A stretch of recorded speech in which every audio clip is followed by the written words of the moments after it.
ನಮಸ್ಕಾರ. ಮುಖ್ಯಾಂಶಗಳು. ಫ್ರಾನ್ಸ್ ಅಧ್ಯಕ್ಷ ಇಮ್ಯಾನ್ಯುಯಲ್ ಮ್ಯಾಕ್ರಾನ್ ಜೊತೆ ಪ್ರಧಾನಿ ಮಾತುಕತೆ, ರಕ್ಷಣಾ ಸಹಕಾರ ಯೋಜನೆ ಸೇರಿ ಪ್ರಮುಖ ವಿಷಯಗಳ ಚರ್ಚೆ.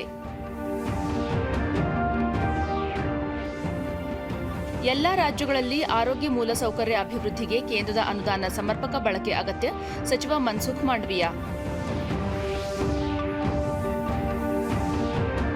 ಕೋವಿಡ್ನಿಂದ ಸ್ಥಗಿತಗೊಂಡಿದ್ದ ಹಲವು ಜನಪರ ಯೋಜನೆಗಳು ಈ ವರ್ಷದಿಂದ ಪುನಾರಂಭ, ಸಚಿವ Kota Srinivas Poojary. Durand cup football ಉದ್ಘಾಟನಾ ಪಂದ್ಯದಲ್ಲಿ ಗೋವಾ ಎಫ್ಸಿ ವಿರುದ್ಧ ಮೊಹಮ್ಮಡನ್ ಸ್ಪೋರ್ಟಿಂಗ್ಗೆ ಗೆಲುವು.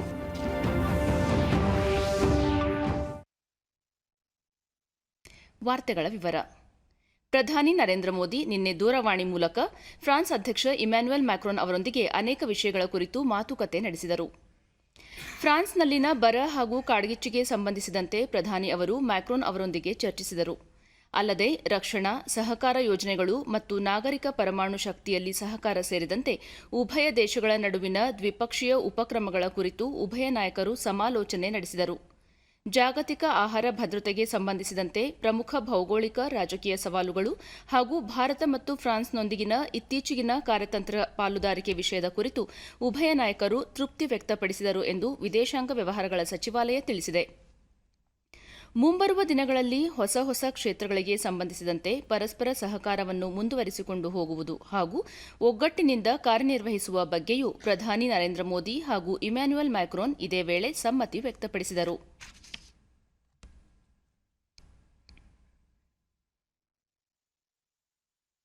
ಬ್ಲಾಕ್ ಮಟ್ಟದಲ್ಲಿ ಆರೋಗ್ಯ ಮೂಲಸೌಕರ್ಯಗಳನ್ನು ಬಲಪಡಿಸಲು ಹಾಗೂ ಜನಕೇಂದ್ರಿತ ಆರೋಗ್ಯ ಸೇವೆಗಳ ಅನುಷ್ಠಾನವನ್ನು ತ್ವರಿತಗೊಳಿಸಲು ಕೇಂದ್ರದ ಹಣವನ್ನು ಸಕಾಲಿಕವಾಗಿ ಬಳಸಿಕೊಳ್ಳಬೇಕು ಎಂದು ಎಲ್ಲ ರಾಜ್ಯಗಳು ಹಾಗೂ ಕೇಂದ್ರಾಡಳಿತ ಪ್ರದೇಶಗಳಿಗೆ ಕೇಂದ್ರ ಆರೋಗ್ಯ ಸಚಿವ ಮನ್ಸುಖ್ ಮಾಂಡವೀಯ ಸೂಚಿಸಿದ್ದಾರೆ.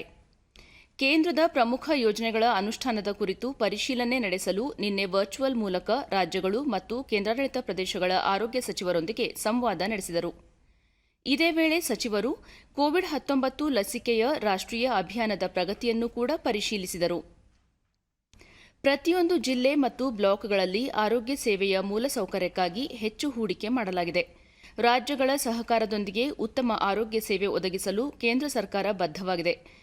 ಸಾಮಾನ್ಯರಿಗೆ ಕೈಗೆಟುಕುವ ಗುಣಮಟ್ಟದ ಆರೋಗ್ಯ ಸೇವೆ ನೀಡಲಾಗುವುದು ಎಂದು ಮನ್ಸುಖ್ ಮಾಂಡವೀಯ ಹೇಳಿದ್ದಾರೆ.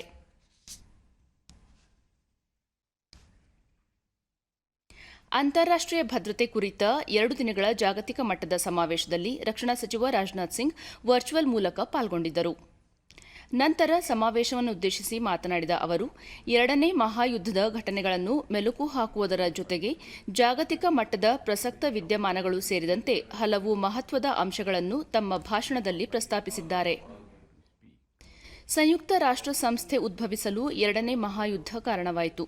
ಯುದ್ಧದಲ್ಲಿ ಸಾವಿರಾರು ಜನ ಯೋಧರು ಪ್ರಾಣತ್ಯಾಗ ಮಾಡಿದರು. ಭಾರತ ಸಂಯುಕ್ತ ರಾಷ್ಟ್ರ ಸಂಸ್ಥೆಯ ಸ್ವಾವಲಂಬನೆ ಬಯಸುತ್ತದೆ. ಇಂದು ಭಯೋತ್ಪಾದನೆ, ಮೂಲಭೂತವಾದ, ಹವಾಮಾನ ವೈಪರೀತ್ಯ, ಭೌಗೋಳಿಕ, ರಾಜಕೀಯ ಬೆಳವಣಿಗೆಗಳು ತೀವ್ರಗೊಳ್ಳುತ್ತಿವೆ. ಈ ಎಲ್ಲಾ ಜಾಗತಿಕ ಸವಾಲುಗಳನ್ನು ಸಾಂಘಿಕ ಪ್ರಯತ್ನದಿಂದ ಪರಿಹರಿಸುವುದು ಅಗತ್ಯವಾಗಿದೆ ಎಂದರು. ಸಂಯುಕ್ತ ಸಂಸ್ಥಾನ ಜಾಗತಿಕ ಮಟ್ಟದ ಸವಾಲುಗಳನ್ನು ಒಂದು ಹಂತದವರೆಗೆ ಪರಿಹರಿಸಿದೆ.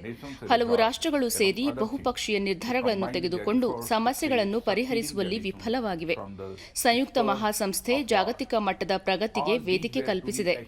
ಆದರೆ ವಿಶ್ವಾಸದ ಕೊರತೆ ಎದ್ದು ಕಾಣುತ್ತಿದೆ. ಪರಮಾಣು ನಿಶಸ್ತ್ರೀಕರಣ ಕುರಿತು ಭಾರತ ತನ್ನ ಬದ್ಧತೆ ಪ್ರದರ್ಶಿಸಿದೆ. ಅಭಿವೃದ್ಧಿಶೀಲ ರಾಷ್ಟ್ರಗಳು ವಿಶ್ವಸಂಸ್ಥೆಯಲ್ಲಿ ಸಕ್ರಿಯವಾಗಿ ಪಾಲ್ಗೊಳ್ಳುವ ಮೂಲಕ ಜಾಗತಿಕ ಮಟ್ಟದಲ್ಲಿ ವಿಶ್ವಾಸ ಹೆಚ್ಚಿಸುವುದು ಅಗತ್ಯವಾಗಿದೆ ಎಂದು ತಿಳಿಸಿದರು. ಕಾಲಕಾಲಕ್ಕೆ ಬದಲಾಗುವುದರ ಜೊತೆಗೆ ವಿಭಿನ್ನ ದೃಷ್ಟಿಕೋನಗಳಿಂದ ಹೊಸತನವನ್ನು ಮುಕ್ತವಾಗಿ ಸ್ವೀಕರಿಸಬೇಕು. ಹಳೆಯ ನಿಯಮಗಳಿಗೆ ಜೋತು ಬಿದ್ದರೆ ವಾಸ್ತವಗಳನ್ನು ಅರಿಯುವುದು ಕಷ್ಟವಾಗಲಿದೆ. ಅಭಿವೃದ್ಧಿ ಕಾರ್ಯಗಳನ್ನು ಭಾರತ ಜಂಟಿ ಸಹಯೋಗದೊಂದಿಗೆ ಮುಂದುವರೆಸಿಕೊಂಡು ಹೋಗಲಿದ್ದು, ಅಂತಾರಾಷ್ಟ್ರೀಯ ಕಾನೂನಿನ ಅಡಿ ಸುರಕ್ಷಿತ ಮುಕ್ತ ವ್ಯಾಪಾರ ವಹಿವಾಟನ್ನು ಭಾರತ ಉತ್ತೇಜಿಸಲಿದೆ. 2 ರಾಷ್ಟ್ರಗಳ ಮಧ್ಯದ ಘರ್ಷಣೆ ರಾಜಕೀಯ, ಆರ್ಥಿಕ ಅಭದ್ರತೆಗೆ ಕಾರಣವಾಗಲಿವೆ. ಇದನ್ನು ಎಲ್ಲಾ ರಾಷ್ಟ್ರಗಳು ಗಂಭೀರವಾಗಿ ಪರಿಗಣಿಸಬೇಕಿದೆ ಎಂದು ತಿಳಿಸಿದರು.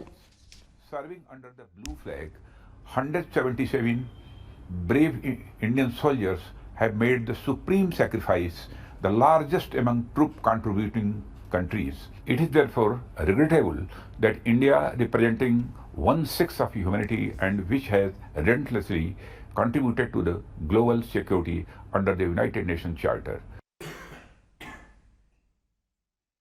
ರಾಜ್ಯ ಹೈಕೋರ್ಟ್ಗೆ ನೂತನವಾಗಿ ನೇಮಕವಾಗಿರುವ 5 ಹೆಚ್ಚುವರಿ ನ್ಯಾಯಮೂರ್ತಿಗಳು ನಿನ್ನೆ ರಾಜಭವನದಲ್ಲಿ ನಡೆದ ಸಮಾರಂಭದಲ್ಲಿ ಪ್ರಮಾಣವಚನ ಸ್ವೀಕರಿಸಿದರು. ರಾಜ್ಯಪಾಲ ಥಾವರ್ಚಂದ್ ಗೆಹ್ಲೋಟ್ ಅವರು ಗೌಪ್ಯತಾ ಪ್ರಮಾಣವಚನ ಬೋಧಿಸಿದರು. ಮುಖ್ಯಮಂತ್ರಿ ಬಸವರಾಜ ಬೊಮ್ಮಾಯಿ, ಹೈಕೋರ್ಟ್ ನ್ಯಾಯಮೂರ್ತಿ ಅಲೋಕ್ ಆರಾಧ್ಯ ಸೇರಿದಂತೆ ಮತ್ತಿತರ ಗಣ್ಯರು ಉಪಸ್ಥಿತರಿದ್ದರು. ನ್ಯಾಯಮೂರ್ತಿಗಳಾದ ಗುರುಸಿದ್ದಯ್ಯ ಬಸವರಾಜ್, ಚಂದ್ರಶೇಖರ ಮೃತ್ಯುಂಜಯ ಜೋಶಿ, ಉಮೇಶ್ ಮಂಜುನಾಥ್ ಭಟ್ಟ ಅಡಿಗ, ತಲಕಾಡು ಗಿರಿಗೌಡ ಶಿವಶಂಕರಗೌಡ, ಅನಿಲ್ ಭೀಮಸೇನ್ ಕಟ್ಟಿ ಅವರು ಪ್ರಮಾಣವಚನ ಸ್ವೀಕರಿಸಿದರು. In the name of God, solemnly affirm that I will bear true faith. Shri Guru Siddhaya Basivaraj. Chandrasekhar Mrityunjay Joshi, having been appointed additional judge of the High Court of Karnataka.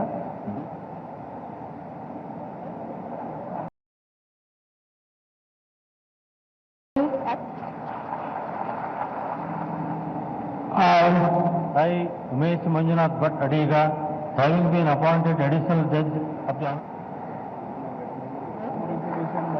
the Honorable Chief Minister, to present the case to the newly appointed. I, Talakadu Girigauda Shivashankara, having been appointed additional judge of High Court of Karnataka, to present the bouquet to the newly appointed Honorable Additional Judge, Chief Justice of the High Court of Karnataka, to present the... ಮಾಜಿ ಮುಖ್ಯಮಂತ್ರಿ ದೇವರಾಜ ಅರಸು ಅವರ 107ನೇ ಜನ್ಮದಿನಾಚರಣೆಯನ್ನು August 20ರಂದು ರಾಜ್ಯದ ಜಿಲ್ಲಾ ಕೇಂದ್ರಗಳಲ್ಲಿ ಆಚರಿಸಿ ಪ್ರಶಸ್ತಿ ಪ್ರದಾನ ಮಾಡಲು ನಿರ್ಧರಿಸಲಾಗಿದೆ ಎಂದು ಸಮಾಜ ಕಲ್ಯಾಣ ಹಾಗೂ ಹಿಂದುಳಿದ ವರ್ಗಗಳ ಸಚಿವ ಕೋಟಾ ಶ್ರೀನಿವಾಸ ಪೂಜಾರಿ ಹೇಳಿದರು. ಮಂಗಳೂರಿನ ಜಿಲ್ಲಾಧಿಕಾರಿ ಕಚೇರಿ ಸಭಾಂಗಣದಲ್ಲಿ ಸುದ್ದಿಗೋಷ್ಠಿಯಲ್ಲಿ ಅವರು ಪ್ರತಿ ವರ್ಷ ರಾಜ್ಯ ಮಟ್ಟದಲ್ಲಿ ಕಾರ್ಯಕ್ರಮ ಆಯೋಜಿಸಿ ವಿಧಾನಸೌಧದಲ್ಲಿ ಪ್ರಶಸ್ತಿ ನೀಡಲಾಗುತ್ತಿತ್ತು. ಈ ವರ್ಷ ಜಿಲ್ಲಾ ಮಟ್ಟದಲ್ಲಿಯೂ ಪ್ರಶಸ್ತಿ ನೀಡಲು ನಿರ್ಧರಿಸಲಾಗಿದೆ. ಎಲ್ಲಾ ಜಿಲ್ಲಾ ಕೇಂದ್ರಗಳಲ್ಲಿ ಜಿಲ್ಲಾಡಳಿತ ಕಾರ್ಯಕ್ರಮ ಆಯೋಜಿಸಲಿದ್ದು ಜಿಲ್ಲಾ ಉಸ್ತುವಾರಿ ಸಚಿವರು ಪ್ರಶಸ್ತಿ ಪ್ರದಾನ ಮಾಡಲಿದ್ದಾರೆ ಎಂದು ಹೇಳಿದರು. ಪ್ರಶಸ್ತಿ ಪುರಸ್ಕೃತರನ್ನು ಗುರುತಿಸಲು ಈಗಾಗಲೇ ಸಮಿತಿಗಳನ್ನು ರಚಿಸಲಾಗಿದೆ. ಪ್ರಶಸ್ತಿ ತಲಾ 50,000 ರೂಪಾಯಿಗಳ ನಗದು ಹಾಗೂ ಫಲಕವನ್ನು ಒಳಗೊಂಡಿರುತ್ತದೆ ಎಂದು ತಿಳಿಸಿದರು. ಕೋವಿಡ್ನಿಂದಾಗಿ ಕಳೆದ 2 ವರ್ಷಗಳಿಂದ ಸ್ಥಗಿತಗೊಳಿಸಿದ್ದ ಹಲವು ಜನಪರ ಯೋಜನೆಗಳನ್ನು ಈ ವರ್ಷದಿಂದ ಪುನರಾರಂಭಿಸಲಾಗಿದೆ. ಹಿಂದುಳಿದ ವರ್ಗಗಳ ವಿದ್ಯಾರ್ಥಿಗಳು ವಿದೇಶ ವ್ಯಾಸಂಗ ಮಾಡಲು 10 ಲಕ್ಷ ರೂಪಾಯಿ ನೀಡುವ ಯೋಜನೆ, ಮಹಿಳೆಯರಿಗೆ 6 ತಿಂಗಳ ತರಬೇತಿಯೊಂದಿಗೆ ಹೊಲಿಗೆ ಯಂತ್ರ ನೀಡುವುದು, ಚೈತನ್ಯ ಯೋಜನೆ ಸೇರಿ ಎಲ್ಲವೂ ಪುನರಾರಂಭವಾಗಿವೆ ಎಂದರು. ಸಾರ್ವಜನಿಕವಾಗಿ ಏನು ಆಸಕ್ತಿ ಇದೆ ಅದನ್ನು ಗಮನಿಸಿಕೊಂಡು ಅವರು ಇಲಾಖೆ ಮೂಲಕ ಒಂದು ಮಾಡ್ತಾರೆ. KFDC ಇಲಾಖೆಯವರು, KFDC ಅವರು, ಮೀನುಗಾರಿಕಾ ಫೆಡರೇಷನ್ ಮತ್ತು KFDC ಅವರು ಅವರ ಮೀನುಗಾರಿಕೆ ಬಗ್ಗೆ ಸಾಂಪ್ರದಾಯಿಕವಾಗಿರುವಂಥ ಕೆಲಸಗಳ ಪ್ರದರ್ಶನವನ್ನು ಮಾಡ್ತಾರೆ. ಕೆಲವು ಕಡೆ ಮಾರಾಟ ಮಾಡುವ ಕಡೆ ಮಾರಾಟ ಮಾಡ್ತಾರೆ. ಇದು ಹೀಗೆ ನಡೆಯುತ್ತೆ. ವೃತ್ತಿಪರ ಜಾತಿ ಆಧಾರಿತ ವೃತ್ತಿಪರ ಕುಲಕಸುಬುಗಳ ವಸ್ತುಗಳ ಮಾರಾಟ ಮತ್ತು ಪ್ರದರ್ಶನ ಅಂತ ನಮ್ಮ ಕೊಟ್ಟು ಉಲ್ಲೇಖ ಮತ್ತು ದೇವರಾಜ ಅರಸರ ಆಸಕ್ತಿ ಕ್ಷೇತ್ರಗಳಾಗಿರುವಂಥ ಹಿಂದುಳಿದ ವರ್ಗಗಳ ಬಗ್ಗೆ ಕಾಳಜಿಯಿಂದ ಕೆಲಸ ಮಾಡಿರುವಂಥ ವ್ಯಕ್ತಿಗಳನ್ನು ಗುರುತಿಸಿ ಅಂತಿಮ ಮಾಡಿ ಕೊಡ್ತಾರೆ. ನಮ್ಮ ಸೆಕ್ರೆಟರಿ ಅವರ ಅಧ್ಯಕ್ಷತೆಯಲ್ಲಿ ಕಮಿಟಿ ಇರುತ್ತೆ, ಒಂದು ಆಯ್ಕೆ ಸಮಿತಿ ಅಂತ ಮಾಡಿರ್ತೀವಿ. ಪ್ರತಿ ವರ್ಷ ಅದನ್ನು ನವೀಕರಿಸಲಾಗಿದೆ. ಈ ವರ್ಷ ಕೂಡ ಆಯ್ಕೆ ಸಮಿತಿ ಅಂತಿಮ ಪ್ರಕ್ರಿಯೆಗಾಗಿ ನಾಳೆ ಪ್ರಕಟಣೆ ಹೊರಡಿಸುತ್ತಾರೆ. ಜಿಲ್ಲಾ ಮಟ್ಟದಲ್ಲಿ ಜಿಲ್ಲಾಧಿಕಾರಿಗಳ ಅಧ್ಯಕ್ಷತೆಯಲ್ಲಿ ನಮ್ಮ ಕನ್ನಡ ಸಂಸ್ಕೃತಿ ಇಲಾಖೆ, ಶಿಕ್ಷಣ ಇಲಾಖೆ ಮತ್ತು ಹಿಂದುಳಿದ ವರ್ಗದ ಇಲಾಖೆ ಮತ್ತು ಇತರ ಕೆಲವು ಇಲಾಖೆಗಳನ್ನು ಜೋಡಿಸಿಕೊಂಡು ಒಂದು ಕಮಿಟಿ ಮಾಡಿದ್ದಾರೆ. ಒಂದು 2-3 ಜನ ಹೊರಗಿನವರನ್ನ ಹಿಂದುಳಿದವರ ಬಗ್ಗೆ ಗೊತ್ತಿರುವಂಥ ಹಿರಿಯರನ್ನ ಜೋಡಿಸಿದ್ರು. ಅವರ ಹಿಂದುಳಿದ ವರ್ಗಗಳ ಇಲಾಖೆಯಲ್ಲಿರುವಂಥ ಅನೇಕ ಜನಪರ ಯೋಜನೆಗಳು ನಮ್ಮ ಕೈಲಿದೆ. ಬೇರೆ ಬೇರೆ ಕಾರಣಕ್ಕೆ ಕರೋನಾ ಇಲಾಖೆ 2 ವರ್ಷ ಸ್ಥಗಿತಾಗಿದೆ. ಈ ವರ್ಷದಿಂದ ಎಲ್ಲ ಯೋಜನೆಗಳು ಪುನರ್ ಸ್ಥಾಪನೆ ಮಾಡ್ತಾರೆ. ವಿದೇಶಿ ವ್ಯಾಸಂಗದ ಬಗ್ಗೆ ಹಿಂದುಳಿದ ವರ್ಗದ ವಿದ್ಯಾರ್ಥಿಗಳು ವಿದೇಶಿ ವ್ಯಾಸಂಗ ಮಾಡಿದ್ರೆ 10 ಲಕ್ಷ ರೂಪಾಯಿ ಕೊಡ್ತಿದೆ. ಅದು 2 ವರ್ಷದಿಂದ ನಿಲುಗಡೆ ಆಗಿದೆ. ಈ ಸರಿ ಮತ್ತೆ ಮುಖ್ಯಮಂತ್ರಿಗಳು ಅದನ್ನು ಪುನರೂಪಿ ಆರಂಭ ಮಾಡಲಿಕ್ಕೆ ಅನುಮತಿ ಕೊಟ್ಟಿದ್ದಾರೆ. ಈ ಮಹಿಳೆಯರಿಗೆ ಹೊಲಿಗೆ ತರಬೇತಿ ಕೊಟ್ಟು 6 ತಿಂಗಳ ಹೊಲಿಗೆ ತರಬೇತಿ ಕೊಟ್ಟು ಅವರಿಗೆ ಒಂದು ಹೊಲಿಗೆ ಯಂತ್ರವನ್ನು ಕೊಡುವಂಥ ಕಾರ್ಯಕ್ರಮ ಇತ್ತು. ನಿಲುಗಡೆ ಆಗಿದೆ. ಈ ವರ್ಷದಿಂದ ಪ್ರಾರಂಭ ಮಾಡ್ತೇವೆ. ಚೈತನ್ಯ ಯೋಜನೆ ನಿಲುಗಡೆ ಆಗಿದೆ. ಈ ವರ್ಷ ಪ್ರಾರಂಭ ಮಾಡ್ತೇವೆ. ಹೀಗೆ 2 ವರ್ಷಗಳಿಂದ ನನಗೆ ಆರ್ಥಿಕ ಕಾರಣಕ್ಕೋಸ್ಕರ ನೆನಗುತ್ತಿರುವ ಹಿಂದುಳಿದ ವರ್ಗಗಳ ಅಭಿವೃದ್ಧಿ ಯೋಜನೆಗಳು ಈ ವರ್ಷದಿಂದ ಮತ್ತೆ ಪ್ರಾರಂಭ ಮಾಡಲಿಕ್ಕೆ ಗೌರವಾನ್ವಿತ ಮುಖ್ಯಮಂತ್ರಿ ಅನುಮತಿ ಕೊಟ್ಟಿದ್ದಾರೆ. ನಾವು ಒಂದು ಮಾಡ್ತೇವೆ. ಸರ್ಕಾರಿ ಕೆಲಸಕ್ಕೆ ಅರ್ಜಿ ಕೆಲಸಕ್ಕೆ ಕಡಿಮೆ ಇರುವಂತ ಭಾವನೆ ಇದೆ. ಅದಕ್ಕೋಸ್ಕರ ನಾವು ದಕ್ಷಿಣ ಕನ್ನಡ ಜಿಲ್ಲೆಯಲ್ಲಿ ರಾಣಿ ಅಕ್ಕಪುರ ಸೇನಾಪುರ ತರಬೇತಿ ಸಂಸ್ಥೆಯನ್ನು ಉಡುಪಿ ಜಿಲ್ಲೆಯಲ್ಲಿ ಕೋಟಿ ಚೆನ್ನೈ ಹೆಸರಿನಲ್ಲಿ ಮಾಡ್ತಾರೆ. ಉತ್ತರ ಕನ್ನಡ ಜಿಲ್ಲೆಯಲ್ಲಿ ಹೆಜ್ಜಾನಾಯಕ ಎನ್ನುವಂಥ ದೊಡ್ಡ ಸ್ವಾತಂತ್ರ್ಯ ಹೋರಾಟಗಾರರ ಹೆಸರಿನಲ್ಲಿ ಮಾಡ್ತಾರೆ. ಬೆಳಗಾವಿ ಜಿಲ್ಲೆ ಉಸ್ತುವಾರಿಯೂ ಆಗಿರುವ ಜಲಸಂಪನ್ಮೂಲ ಸಚಿವ ಗೋವಿಂದ ಕಾರಜೋಳ ನಿನ್ನೆ ಹಿರಿಯ ಅಧಿಕಾರಿಗಳೊಂದಿಗೆ ಬಳ್ಳಾರಿ ನಾಲಾ ವಿಮಾನ ನಿಲ್ದಾಣ ಮೇಲ್ದರ್ಜೆ, ರೈಲ್ವೆ ಯೋಜನೆ, ರಾಷ್ಟ್ರೀಯ ಹೆದ್ದಾರಿ ಯೋಜನೆ ಹಾಗೂ ರಾಷ್ಟ್ರೀಯ ಹೆದ್ದಾರಿಗಳ ಅಭಿವೃದ್ಧಿ ಕಾಮಗಾರಿಗಳ ಕುರಿತು ಸಭೆ ನಡೆಸಿದರು. ಈ ವೇಳೆ ಸಾರ್ವಜನಿಕ ಸಮಸ್ಯೆಗಳನ್ನು ಸಚಿವರು ಆಲಿಸಿದರು. ಬಳಿಕ ಸುದ್ದಿಗೋಷ್ಠಿಯಲ್ಲಿ ಬೆಳಗಾವಿ ಸಾಂಬ್ರಾ ವಿಮಾನ ನಿಲ್ದಾಣವನ್ನು ಮೇಲ್ದರ್ಜೆಗೇರಿಸಲು ಭೂಸ್ವಾಧೀನ ಪ್ರಕ್ರಿಯೆಗೆ ಅನುವು ಮಾಡಿಕೊಡುವಂತೆ ಕೇಂದ್ರಕ್ಕೆ ಪ್ರಸ್ತಾವನೆ ಸಲ್ಲಿಸಿ ಅನುಮೋದನೆ ಪಡೆದುಕೊಳ್ಳಲಾಗುವುದು ಎಂದರು. ಬೆಳಗಾವಿ ಧಾರವಾಡ ರೈಲು ಮಾರ್ಗ ನಿರ್ಮಾಣ ಪ್ರಗತಿಯಲ್ಲಿದ್ದು 444 ಎಕರೆ ಭೂಮಿಯನ್ನು ಸ್ವಾಧೀನಪಡಿಸಿಕೊಳ್ಳಲಾಗಿದೆ. ಶೀಘ್ರದಲ್ಲೇ ಗೆಜೆಟ್ನಲ್ಲಿ ಪ್ರಕಟಿಸಲಾಗುವುದು ಹಾಗೂ ಶೀಘ್ರದಲ್ಲಿ ಕಾಮಗಾರಿ ಆರಂಭಿಸಲಾಗುವುದು ಎಂದರು. ಈಗ ಒಂದು ಹಂತಕ್ಕೆ ಬಂದಿದೆ. 444 ಎಕರೆ ಒಂದು ವಾರದೊಳಗಾಗಿ ಗೆಜೆಟ್ ನೋಟಿಫಿಕೇಶನ್ ಆಗ್ತದೆ. ಇನ್ನು 150 ಎಕರೆದ್ದು ನೋಟಿಫಿಕೇಶನ್ನು ನಾಳೆನೇ ಮಾಡಿ ಕಳಿಸಲಿಕ್ಕೆ ಅಧಿಕಾರಿಗಳು ಒಪ್ಕೊಂಡಿದ್ದಾರೆ. ಮತ್ತು ಇದಕ್ಕೆ ಹಣ ಕೂಡ ಬಜೆಟ್ನಲ್ಲಿ ಪ್ರಾವಿಷನ್ ಮಾಡಿದ್ವಿ. ಲ್ಯಾಂಡ್ ಎಕ್ವಿಷನ್ಗೆ 300 ಕೋಟಿಯಷ್ಟು ಹಣ ಕೂಡ ಇದೆ. ಅದಕ್ಕೆ ಇದನ್ನು ಆದಷ್ಟು ಬೇಗನೆ ಲ್ಯಾಂಡ್ ಎಕ್ವಿಷನ್ ಪ್ರೊಸೀಜರ್ ಮುಗಿಸಿ ಕಾಮಗಾರಿ ಶುರು ಆಗಬೇಕು ಅಂತ ನಮ್ಮ ಅಪೇಕ್ಷೆ ಅದ. ರೈಲ್ವೆ ಅಧಿಕಾರಿಗಳಿಗೆ ರಿಕ್ವೆಸ್ಟ್ ಮಾಡ್ತೀವಿ, ರೈಲ್ವೆ ಮಂತ್ರಾಲಯಕ್ಕೂ ಕೂಡ ರಿಕ್ವೆಸ್ಟ್ ಮಾಡ್ತೀವಿ. ನೋಟಿಫಿಕೇಶನ್ ಆಗಿದೆ, ಲ್ಯಾಂಡ್ ಎಕ್ವಿಷನ್ ಪ್ರಕ್ರಿಯೆ ಪ್ರಾರಂಭ ಆಗಿದೆ. ಇದಕ್ಕೂ ಕೂಡ ಹಣದ ಕಾಸಿನ ತೊಂದರೆ ಏನಿಲ್ಲ. ಅದಕ್ಕಾಗಿ 8 ದಿವಸದೊಳಗಾಗಿ ಈ ಪ್ರಕ್ರಿಯೆಯನ್ನು ಪೂರ್ಣಗೊಳಿಸಿಕೊಡ್ತೀವಿ ಅಂತೇಳಿ ಅಧಿಕಾರಿಗಳು ಇವತ್ತು ಭರವಸೆ ಕೊಟ್ಟಿದ್ದಾರೆ. ರಾಷ್ಟ್ರೀಯ ಹೆದ್ದಾರಿದು ಈಗಾಗಲೇ ಬೆಳಗಾವಿ ಖಾನಾಪುರದ್ದು 0ದಿಂದ 0.3ವರೆಗೂ ಹೊರವಲಯದ ರಸ್ತೆ ಕುರಿತು ಸರ್ವೋಚ್ಚ ನ್ಯಾಯಾಲಯದಲ್ಲಿ ರಿಟ್ ಇತ್ತು. ವಿಚಾರಣೆ ಮುಗಿದಿದ್ದು ಕೋರ್ಟ್ ಆದೇಶಕ್ಕಾಗಿ ನಾವು ಕಾಯ್ತಾ ಇದ್ದೀವಿ. ಇನ್ನುಳಿದಂತೆ ಅಲ್ಲಿ ಅಕ್ಕಪಕ್ಕದ ಜನವಸತಿಗಳಿಗೆ ತೊಂದರೆ ಆಗದ ರೀತಿಯಲ್ಲಿ ಆಲ್ಟರ್ನೇಟಿವ್ ರಸ್ತೆ ಕೂಡ ಈಗಾಗಲೇ ನಮ್ಮ ಅಧಿಕಾರಿಗಳು ಕ್ರಮ ತಗೊಂಡಿದ್ದಾರೆ. ಭಾರತ ಮತ್ತು ಥೈಲ್ಯಾಂಡ್ ಜಂಟಿ ಆಯೋಗದ 9ನೇ ಸಭೆ ಇಂದು ಬ್ಯಾಂಕಾಕ್ನಲ್ಲಿ ನಡೆಯಲಿದ್ದು ವಿದೇಶಾಂಗ ಸಚಿವ ಡಾ ಎಸ್ ಜಯಶಂಕರ್ ಭಾಗವಹಿಸಲಿದ್ದಾರೆ. ಈ ಸಂದರ್ಭದಲ್ಲಿ ಉಭಯ ದೇಶಗಳು ರಾಜತಾಂತ್ರಿಕ ಸಂಬಂಧದ 75ನೇ ವರ್ಷಾಚರಣೆಯನ್ನು ಆಚರಿಸಲಿವೆ. ಥೈಲ್ಯಾಂಡ್ ಪ್ರವಾಸದ ಕುರಿತು ಟ್ವೀಟ್ ಮಾಡಿರುವ ಡಾ ಎಸ್ ಜಯಶಂಕರ್, ಭಾರತೀಯ ಸಮುದಾಯವನ್ನು ಭೇಟಿ ಮಾಡುವ ಮೂಲಕ ಈ ಪ್ರವಾಸ ಆರಂಭವಾಗಿದ್ದು ನವ ಭಾರತದ ನಿರ್ಮಾಣಕ್ಕೆ ಹಾಗೂ ಭಾರತದ ಪ್ರಗತಿಗೆ ತಮ್ಮ ಅಮೂಲ್ಯ ಕೊಡುಗೆ ನೀಡಬೇಕು ಎಂದು ಭಾರತೀಯರಲ್ಲಿ ಕೋರಲಾಗಿದೆ ಎಂದು ಹೇಳಿದ್ದಾರೆ. ಭಾರತ ಥೈಲ್ಯಾಂಡ್ ಜಂಟಿ ಆಯೋಗದ ಸಭೆ ಆಯೋಜಿಸುತ್ತಿರುವ Bharat Thailand chamber of commerce ಸಂಸ್ಥೆಗೂ ಅವರು ಧನ್ಯವಾದ ತಿಳಿಸಿದ್ದಾರೆ. ಕಳೆದ 8ನೇ ಸಭೆ ದೆಹಲಿಯಲ್ಲಿ 2019 ಅಕ್ಟೋಬರ್ 10ರಂದು ಜರುಗಿತ್ತು. Traditional suppliers to Asia are also diverting them to Europe because Europe is buying less oil and gas from Russia or can buy less gas from Russia. So Europe is also actually buying much more from the Middle East and from other sources who would have supplied India. So it is a situation today where every country will try naturally to get the best deal possible for its citizens. I have a country which has a per capita income of $2,000. These are not people who can afford higher energy prices. It is my obligation, my moral duty to actually ensure that I get them the best deal that I can from the world. ನೂತನ ರಾಷ್ಟ್ರೀಯ ಶಿಕ್ಷಣ ನೀತಿ ಆಧರಿಸಿ ನವಭಾರತಕ್ಕಾಗಿ ಹೊಸ ಪಠ್ಯಕ್ರಮ ಘೋಷಣೆಯಡಿ ಕೇಂದ್ರ ಸರ್ಕಾರ ಸಾರ್ವಜನಿಕರಿಂದ ಅಭಿಪ್ರಾಯಗಳನ್ನು ಆಹ್ವಾನಿಸಿದೆ. ಕೇಂದ್ರ ಶಿಕ್ಷಣ, ಕೌಶಲಾಭಿವೃದ್ಧಿ, ಉದ್ಯಮಶೀಲತಾ ಸಚಿವ ಧರ್ಮೇಂದ್ರ ಪ್ರಧಾನ್ ಟ್ವೀಟ್ ಮಾಡಿದ್ದು, ಸಮೀಕ್ಷೆಯಲ್ಲಿ ಎಲ್ಲರೂ ಭಾಗವಹಿಸುವಂತೆ ಮನವಿ ಮಾಡಿದ್ದಾರೆ. ರೋಮಾಂಚನಕಾರಿ ಅಭಿವೃದ್ಧಿ, ಕ್ರಿಯಾಶೀಲತೆ, ಎಲ್ಲರನ್ನೂ ಒಳಗೊಳ್ಳುವಿಕೆಯ ರಾಷ್ಟ್ರೀಯ ಪಠ್ಯಕ್ರಮ ಪರಿಷ್ಕರಣೆಯಲ್ಲಿ ಸಾಂಸ್ಕೃತಿಕ, ಜಾಗತಿಕ ಹೊರನೋಟದಲ್ಲಿ ಅಡಕವಾಗಿರುವ ಮಾಹಿತಿಗಳನ್ನು ಅಳವಡಿಸಿಕೊಳ್ಳುವ ಅಗತ್ಯವಿದೆ. ವಸಾಹತುಶಾಹಿ ಭ್ರಮೆಯಿಂದ ಶಿಕ್ಷಣವನ್ನು ಮುಕ್ತಗೊಳಿಸಿ ಮುಂದಿನ ಪೀಳಿಗೆಯಲ್ಲಿ ಆಳವಾದ ಹಿರಿಮೆಯನ್ನು ಸೃಷ್ಟಿಸಲು ಪಠ್ಯಕ್ರಮ ಪೂರಕವಾಗಿರಬೇಕು ಎಂದಿದ್ದಾರೆ. ದೇಶದ ಎಲ್ಲ ಜನರು ಸಮೀಕ್ಷೆಯಲ್ಲಿ ಭಾಗವಹಿಸಿ ಈ ಮೂಲಕ ವಿಕಸಿತ ಭಾರತದ ಗುರಿ ತಲುಪಲು ಪ್ರಮುಖ ಪಾತ್ರ ವಹಿಸಬೇಕು ಎಂದು ಕರೆ ನೀಡಿದ್ದಾರೆ.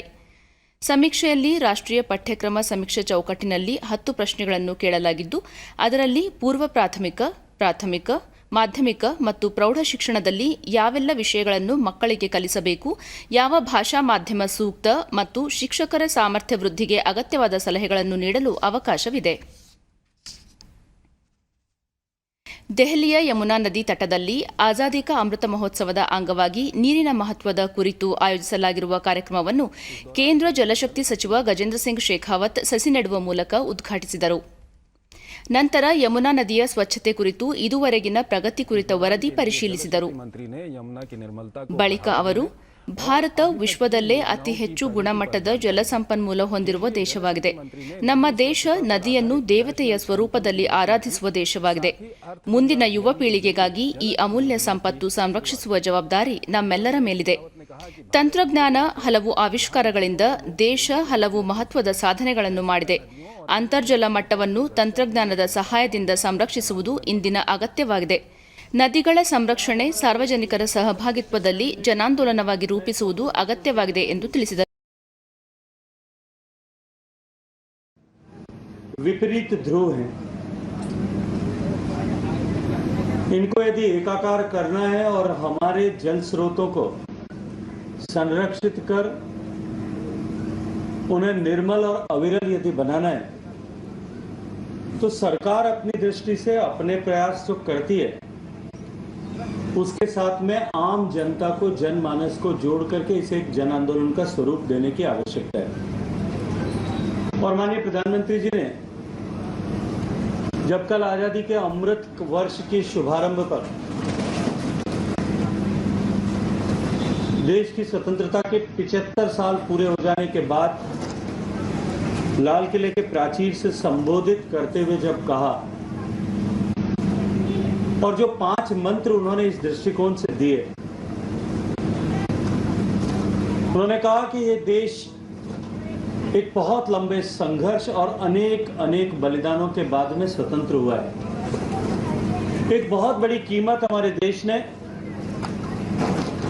अनेक दशकों तक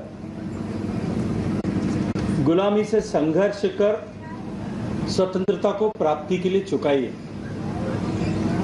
और जिन लोगों ने इस देश को आजाद कराने के लिए अपना सर्वस्व समर्पण किया, अपना जीवन और जवानी समर्पित की, तमाम तरह के कष्ट और यातनाएं के सहने के बाद में भी अपने संकल्प पर कि हमें गुलामी स्वीकार नहीं है, वो निरंतर अडिग बने रहे.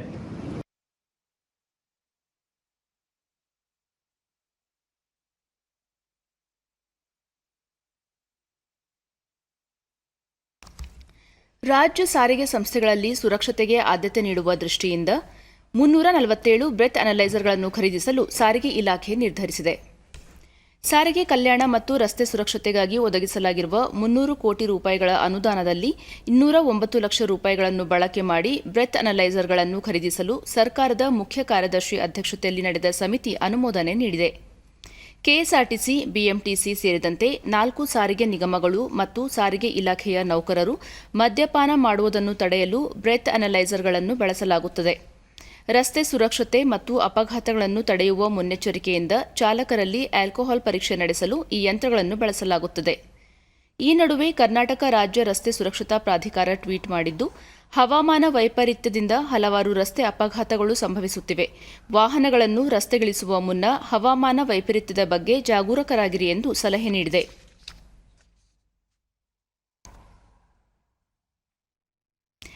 ದೇಶದಲ್ಲಿ ಜಾರಿಯಲ್ಲಿರುವ ವಿಶ್ವದ ಅತಿದೊಡ್ಡ ಕೋವಿಡ್-19 ಲಸಿಕಾ ಅಭಿಯಾನದ ಮೂಲಕ ಇದುವರೆಗೆ 208 ಕೋಟಿ 58 ಲಕ್ಷಕ್ಕೂ ಅಧಿಕ ಲಸಿಕಾ ಡೋಸ್ ನೀಡಲಾಗಿದೆ ಎಂದು ಕೇಂದ್ರ ಆರೋಗ್ಯ ಸಚಿವಾಲಯ ತಿಳಿಸಿದೆ. ನಿನ್ನೆ ಒಂದೇ ದಿನ 22 ಲಕ್ಷಕ್ಕೂ ಹೆಚ್ಚು ಡೋಸ್ ಲಸಿಕೆ ನೀಡಲಾಗಿದೆ. ಒಟ್ಟು 102 ಕೋಟಿ 15 ಲಕ್ಷಕ್ಕೂ ಅಧಿಕ ಮೊದಲ ಡೋಸ್ ಹಾಗೂ 93 ಕೋಟಿ 82 ಲಕ್ಷಕ್ಕೂ ಹೆಚ್ಚು ಎರಡನೇ ಡೋಸ್ ಲಸಿಕೆ ನೀಡಲಾಗಿದೆ. ಅಲ್ಲದೆ 18 ವರ್ಷ ಮೇಲ್ಪಟ್ಟವರು ಹಾಗೂ ಮುಂಚೂಣಿ ಮತ್ತು ಆರೋಗ್ಯ ಕಾರ್ಯಕರ್ತರು ಸೇರಿದಂತೆ ಅರ್ಹ ಫಲಾನುಭವಿಗಳನ್ನು ಗುರುತಿಸಿ ಒಟ್ಟಾರೆ 12 ಕೋಟಿ 55 ಲಕ್ಷಕ್ಕೂ ಹೆಚ್ಚು ಮುನ್ನೆಚ್ಚರಿಕಾ ಡೋಸ್ ವಿತರಿಸಲಾಗಿದೆ ಎಂದು ಕೇಂದ್ರ ಆರೋಗ್ಯ ಸಚಿವಾಲಯ ಮಾಹಿತಿ ನೀಡಿದೆ. ಪ್ರಸ್ತುತ ದೇಶದಲ್ಲಿ 1,11,252 ಸಕ್ರಿಯ ಪ್ರಕರಣಗಳಿದ್ದು, ಈ ಪ್ರಮಾಣ ಶೇಕಡ 0.25ರಷ್ಟಿದೆ. ಚೇತರಿಕೆ ಪ್ರಮಾಣ 98.56% ಮರಣ ಪ್ರಮಾಣ 1.19% ದಾಖಲಾಗಿದೆ ಎಂದು ಸಚಿವಾಲಯ ತಿಳಿಸಿದೆ.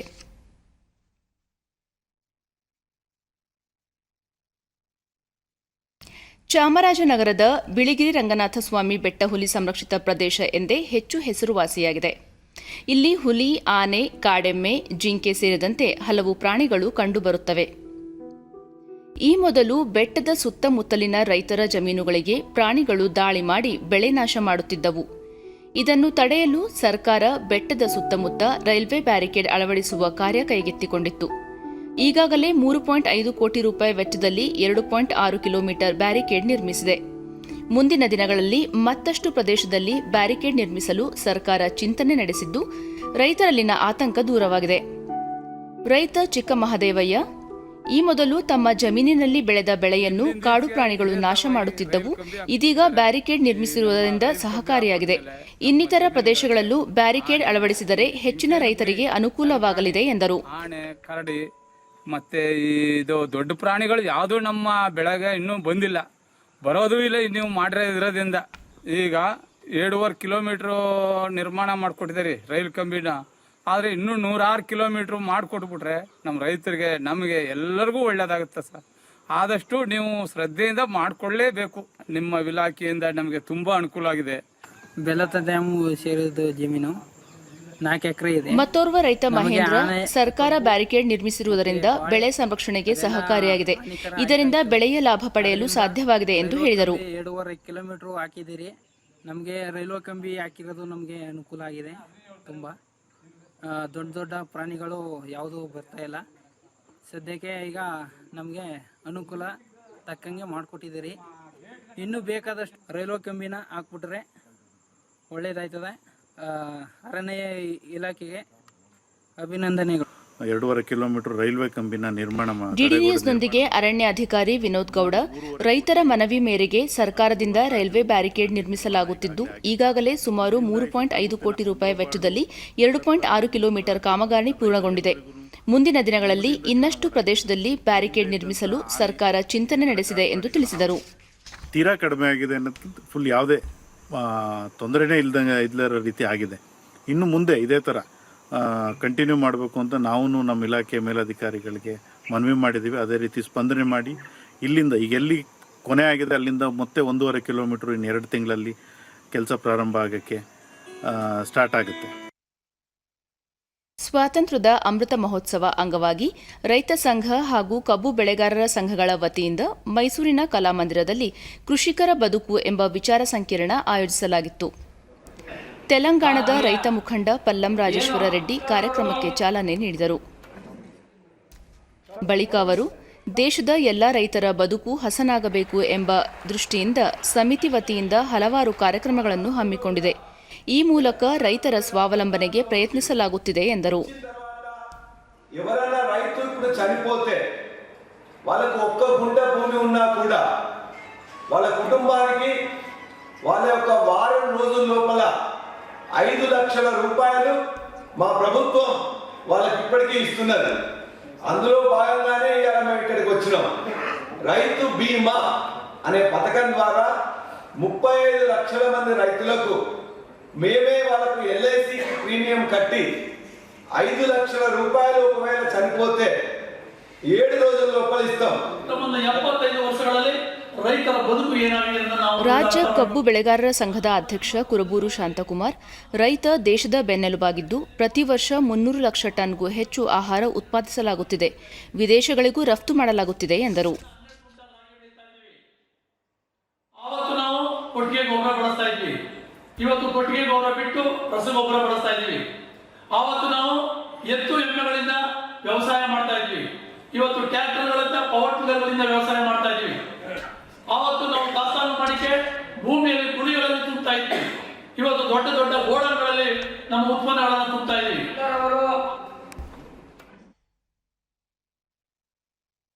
ಕೋಲ್ಕತಾದಲ್ಲಿ ನಿನ್ನೆ ಆರಂಭವಾದ ದೇಶದ ಅತ್ಯಂತ ಹಳೆಯದಾದ ಪ್ರತಿಷ್ಠಿತ ಡ್ಯೂರಾಂಡ್ ಕಪ್ ಫುಟ್ಬಾಲ್ ಟೂರ್ನಿಯ ಆರಂಭಿಕ ಪಂದ್ಯದಲ್ಲಿ ಮೊಹಮ್ಮಡನ್ ಸ್ಪೋರ್ಟಿಂಗ್ ತಂಡ ಗೆಲುವು ದಾಖಲಿಸಿ ಶುಭಾರಂಭ ಮಾಡಿದೆ. ವಿವೇಕಾನಂದ ಯುವ ಭಾರತಿ ಕ್ರೀಡಾಂಗಣದಲ್ಲಿ ನಿನ್ನೆ ರಾತ್ರಿ ನಡೆದ ಪಂದ್ಯದಲ್ಲಿ ಮೊಹಮ್ಮಡನ್ ಸ್ಪೋರ್ಟಿಂಗ್ ತಂಡ 3-1 ಗೋಲುಗಳಿಂದ ಗೋವಾ ಎಫ್ಸಿ ವಿರುದ್ಧ ನಿರೀಕ್ಷಿತ ಗೆಲುವು ದಾಖಲಿಸಿತು. ವಿಜೇತ ಮೊಹಮ್ಮಡನ್ ತಂಡದ ಪರ ಪ್ರೀತಮ್ ಸಿಂಗ್, ಫಾಸ್ಲು ಮತ್ತು ಮಾರ್ಕಸ್ ಜೋಸೆಫ್ ತಲಾ 1 ಗೋಲು ಗಳಿಸಿದರು. ಗೋವಾ ತಂಡದ ಪರ ಮೊಹಮ್ಮದ್ ನಬಿಲ್ ಮಾತ್ರ 1 ಗೋಲು ಗಳಿಸಲು ಶಕ್ತರಾದರು. ಈಗ ಇಂದಿನ ಪತ್ರಿಕೆಗಳ ಇಣುಕು ನೋಟ.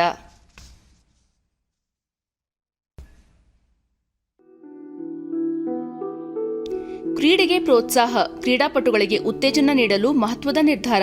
ಎಲ್ಲಾ ಇಲಾಖೆಗಳ ನೇಮಕದಲ್ಲೂ 2% ಮೀಸಲು ವಿಸ್ತರಣೆ, ಮುಖ್ಯಮಂತ್ರಿ. ಸಾಧನೆ ಆಧರಿಸಿ ಅನುದಾನ, ಕಾರ್ಯಕ್ಷಮತೆಯ ಆಧಾರದಲ್ಲಿ ರಾಜ್ಯಗಳಿಗೆ ಆಯುಷ್ಮಾನ್ ಹಣ ಬಿಡುಗಡೆ.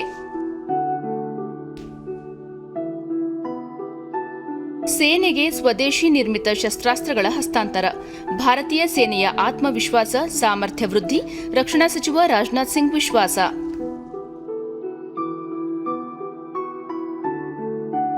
ಸರ್ಕಾರಿ ಸಹಾಯಧನಕ್ಕೆ ಇನ್ನು ಆಧಾರ್ ಕಡ್ಡಾಯ, ಆಧಾರ್ ಪ್ರಾಧಿಕಾರದ ಹೊಸ ಆದೇಶ. ಸಬ್ಸಿಡಿ ಬೇಕು ಅಂದರೆ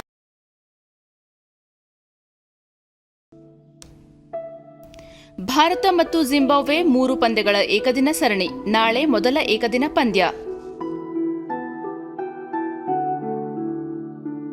ಇವು ಇಂದಿನ ಪತ್ರಿಕೆಗಳ ಪ್ರಮುಖ ಸುದ್ದಿ. ಉಳಿದಂತೆ ಆಸ್ತಿ ನೋಂದಣಿಗೆ 20 ನಿಮಿಷ. ನವೆಂಬರ್ 1ರಿಂದ ಹೊಸ ಸೌಲಭ್ಯ. ಉಪ ನೋಂದಣಾಧಿಕಾರಿ ಕಚೇರಿಗೆ ಹೊಸ ಸ್ಪರ್ಶ. ಮನೆ ಬಾಗಿಲಿಗೆ ಮರಳು, ಜನವರಿಯಿಂದ ಪೂರೈಕೆ ಸರಾಗ. ಎಂಸ್ಯಾಂಡ್ ಬಳಕೆಗೆ ಉತ್ತೇಜನ. ಮುಂದಿನ ತಿಂಗಳು ಮತ್ತೆ ಜಿಎಸ್ಟಿ ದರ ಪರಿಷ್ಕರಣೆ. ದಿಲ್ಲಿ ಕೊರೋನಾ ಉಲ್ಬಣ, ಆಸ್ಪತ್ರೆಗೆ ದಾಖಲಾಗುವವರ ಸಂಖ್ಯೆಯಲ್ಲಿ ಏರಿಕೆ.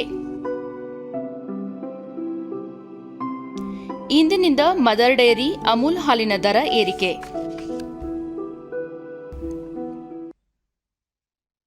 ಈಗ ಕೊನೆಯಲ್ಲಿ ಮತ್ತೊಮ್ಮೆ ಮುಖ್ಯಾಂಶಗಳು.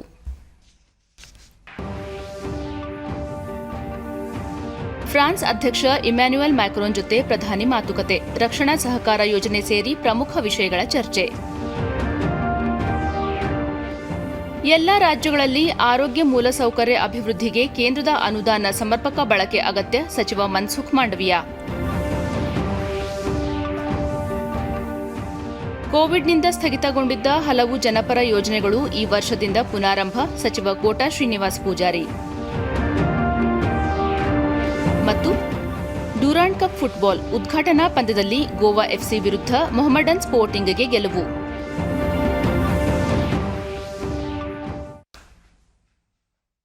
ವೀಕ್ಷಕರೇ, ನಮ್ಮ ವಾರ್ತಾ ಪ್ರಸಾರವನ್ನು ನೀವು ಡಿಡಿ ಚಂದನ ನ್ಯೂಸ್ ಯೂಟ್ಯೂಬ್ ಚಾನೆಲ್ನಲ್ಲೂ ವೀಕ್ಷಿಸಬಹುದು.